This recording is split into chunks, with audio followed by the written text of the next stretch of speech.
स्वागत है आपका सी न्यूज के न्यूज आवर में। और खबर है प्रयागराज जिले से, जहां कोरांव तहसील क्षेत्र के तराव और पिपराव गांव में शॉर्ट सर्किट से खेत में खड़ी गेहूं की फसल में आग लगने से 40 बीघा के लगभग खेत जलकर राख हो गए।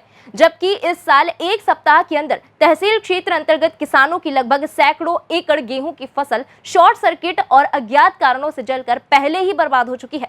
इस साल किसानों की फसल दैवीय आपदा और बाढ़ और सूखे के कारण तो बच गई, लेकिन इस साल होली के त्योहार से ही क्षेत्रीय किसानों के ऊपर आगजनी जैसी आपदा का संकट व्याप्त है। शॉर्ट सर्किट की चिंगारी से लगी आग ने खेतों में खड़ी किसानों की फसल को किसानों के सामने जलाकर राख कर दिया। लोग कोशिशें करते रहे, लेकिन आग ने गरीब किसानों का सब कुछ ले लिया। आग को अनियंत्रित देखकर क्षेत्रीय किसान ने इलाकाई पुलिस और फायर ब्रिगेड विभाग को सूचना दी, जिस पर मौके पर इलाकाई पुलिस और दमकल की गाड़ियां पहुंची और आग पर काबू पाने की कोशिश की। मगर हवा में आग का रूप इतना भयानक होता चला गया कि दमकल कर्मियों और क्षेत्रीय किसानों की कड़ी मशक्कत के बाद भी 40 बीघा के करीब गेहूं की फसल जलकर राख हो गई। शॉर्ट सर्किट और अज्ञात कारणों से जलकर बर्बाद हो रही गेहूं की फसल की भरपाई को लेकर भारतीय किसान यूनियन लोक शक्ति के प्रदेश उपाध्यक्ष निवर्तमान जिला पंचायत सदस्य ललन सिंह पटेल को जैसे ही जानकारी प्राप्त हुई, वो तुरंत सारे कामों को छोड़कर पिपराव और तराव के किसानों के बीच में पहुंचकर उनकी आंखों से बह रहे आंसू को देखकर स्वयं भी दुखी और मर्माहत हो गए। बिजली विभाग द्वारा लगातार लापरवाही बरतने के कारण किसानों की आग से बर्बाद हो रही फसल को लेकर तहसीलदार कोरांव अनीता शेखर से दूरभाष के माध्यम से वार्ता करके किसानों को मुआवजा दिलवाने हेतु मौके पर बुलाकर किसानों के बीच में तहसीलदार के द्वारा कहा गया कि किसानों की जली फसल का लेखपालों को लगाकर सभी पीड़ित किसानों के दस्तावेजों को पूरा करने के बाद उचित मुआवजा राशि दिलवाने का काम शासन के स्तर से किया जाएगा। पिपराव और तराव गांव के जिन किसानों की फसलें जल गई हैं, उनमें झुंडीलाल सिंह, लल्लन सिंह कुशवाहा, पिंटू कुशवाहा, जंगीलाल, दूधनाथ, विद्यानंद कुशवाहा, सूर्यवंश, छविनाथ, प्रभाकर सिंह, खेमराज, वीरेंद्र सिंह, भोलानाथ सहित अन्य कई किसान शामिल हैं। लगातार कोरांव में हो रही आगजनी की घटनाओं से जल रही फसलों को लेकर किसानों की खुशियां होली के त्योहार से ही जलकर खाक हो रही हैं। ये बताइए, आग यहाँ कैसे लगी है?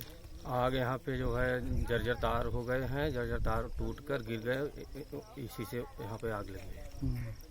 और जो है यहाँ तार बहुत कमज़ोर हैं, न तार टाइट कर रहे हैं, खंभे इतनी दूर दूर पे हैं और तार एकदम ख़राब हो चुके हैं, मगर बिजली विभाग कोई ध्यान नहीं दे रहा। और यहाँ पे तराव और पिपराव के बीच में लगभग 40 से 50 बीघे का नुकसान हुआ है और सब किसान परेशान हैं। हमारा भी यहाँ लगभग 10 बीघे का नुकसान हो गया है। तो आग लगने के बाद जो है आप लोगों ने किसी को जानकारी दिया था? हाँ, एसडीएम महोदय को दिए थे और यहाँ एसओ साहब को दिए थे, तो यहाँ फायर ब्रिगेड आई थी और लेखपाल साहब आए थे और सब यहाँ अधिकारी आकर और आग काबू में पाया गया। फायर ब्रिगेड आकर आग कुछ बुझाए, उसके बाद फिर चली गई। भाई आग बुझ नहीं पा रही है।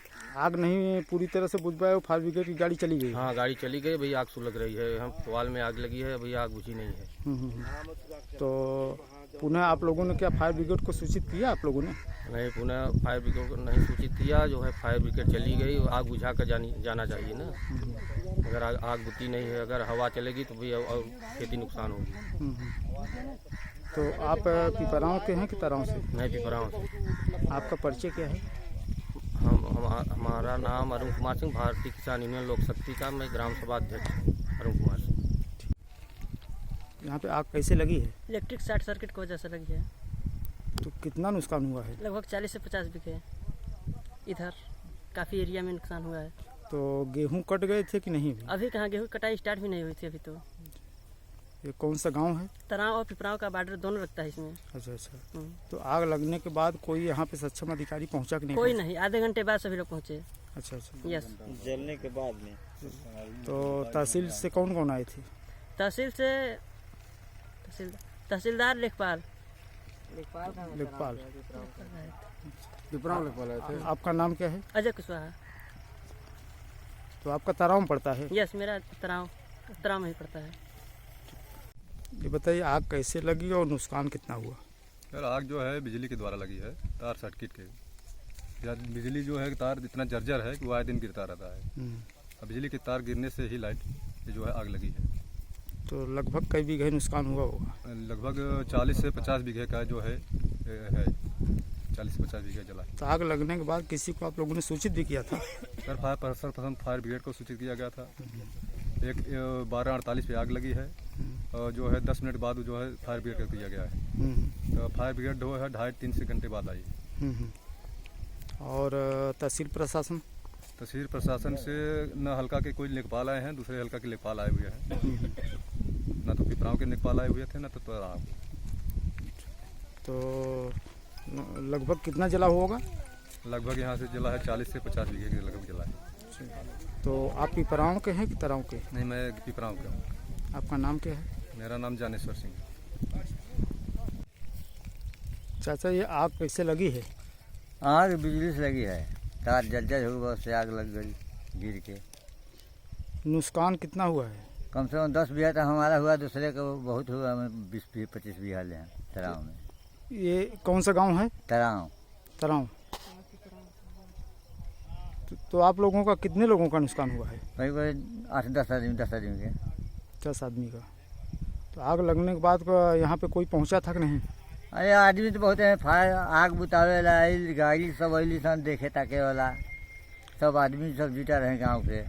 तो कितने घंटे आग लगी थी यहाँ पे?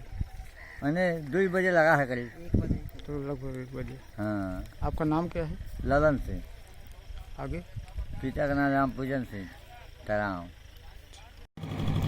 सर, आपसे हम ये जानना चाहते हैं, यहाँ पे जो है आग लगी हुई है, किसानों की सारी फसलें नष्ट हो गई है और आप किसानों के नेता हैं, आप यहाँ उपस्थित हैं, तो उस पर आप क्या कहना चाहते हैं? धन्यवाद पत्रकार महोदय, जो कि आप हर जगह पर उपस्थित मिलते हैं, इसके लिए आप बधाई के पात्र हैं। निश्चित रूप से हम तो गए थे नामांकन में जिला पंचायत के, उसके बाद आए हैं तो सीधे यहीं पर चले आए। आग पूरी तरह से किसानों की फसल को बर्बाद कर चुकी थी। आग पूर्णतया नियंत्रण में आ गई थी, तब मैं पहुंचा हूं और उप जिला अधिकारी महोदय को फोन किया तो तहसीलदार मैडम यहां पर आई थी। उन्होंने किसानों के लिए संतोषजनक उत्तर दिया कि आपका जो है ऑनलाइन करा लीजिए और हम मुझे आवश्यक पेपर दे दीजिएगा और उस पर हम जो है यथासंभव सहायता करेंगे। और यहाँ पर सबसे बड़ी दुर्घटना का विषय यह है कि यह तार सर्किट से पूरी आगे लग रही है क्षेत्र में और 200 मीटर दूर पर जो है यहाँ पर पोल लगे हैं। एकदम हाथ उठाने पर भी पोल लाइट पा जाते हैं, जिससे आए दिन खतरा बना रहता है। अभी पिछले दिनों में एक गाय यहीं गांव में एक गाय फंसकर मर गई थी, एक खंबे से लपटकर, उसमें तार करंट आ गया था और गाय मर गई। तो ऐसी स्थिति में विद्युत विभाग की लापरवाही की वजह से ही सारे किसानों की क्षति हो रही है। इस पर कोई अंकुश नहीं लगाया जा रहा है। बार बार अधिकारियों का फोन करने पर एसडीओ जैसे और विद्युत का जो है जेई, ये लोग फोन नहीं उठाया करते हैं। सर, एक चीज़ और जानना चाहते हैं, तहसीलदार महोदय यहाँ पे जो है आई हैं, तो आपकी मांग क्या थी?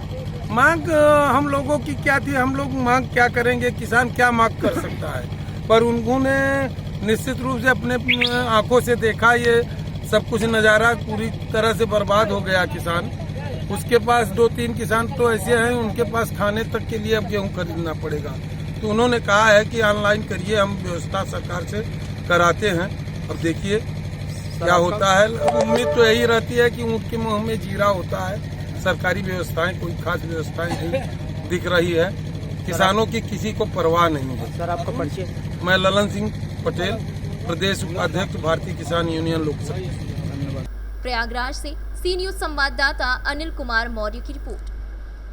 एक और जहां किसान कड़ी मेहनत कर दिन रात एक करके खेतों में सिंचाई करते हैं, इस उम्मीद के साथ कि इस फसल का सही समय आने पर उन्हें अच्छी लागत मिल पाएगी, जिससे उनके परिवार का पालन पोषण अच्छे से हो सके। लेकिन वहीं दूसरी ओर लगातार मिल रही आगजनी की घटनाओं की वारदातें किसानों की महीनों की कड़ी मेहनत पर पानी फेर रही हैं, जिसके कारण किसान बदहाली के आंसू बहाने पर मजबूर हैं। फिलहाल इस खबर में बस इतना ही। देश दुनिया की बाकी खबरों के लिए देखते रहिए सी न्यूज भारत।